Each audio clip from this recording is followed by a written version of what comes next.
అందరికీ నమస్కారం. అందరికీ హరే కృష్ణ. నిన్న మనం భక్తి యోగం గురించి తెలుసుకున్నాం కదా. ఈరోజు దానిలోని 1వ శ్లోకం నేర్చుకుందాం. శ్రీ అర్జునవాచ ఏమం సతతయుక్తాయే భక్తస్వం పర్యుపాసతే ఏ చాపాక్షరయుక్తానాం తేషాం కే యోగవిత్తమః. మళ్ళొక్కసారి విందాం.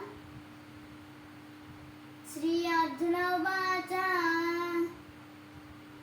ఏవం సతతయుక్తాయే భక్తస్వం పర్యుపాసతే ఏ చాపాక్షరయుక్తానాం తేషాం కే యోగవిత్తమః.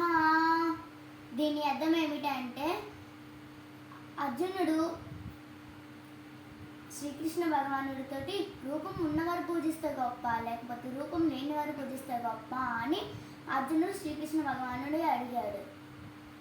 హరే కృష్ణ కృష్ణ కృష్ణ హరే హరే హరే రామ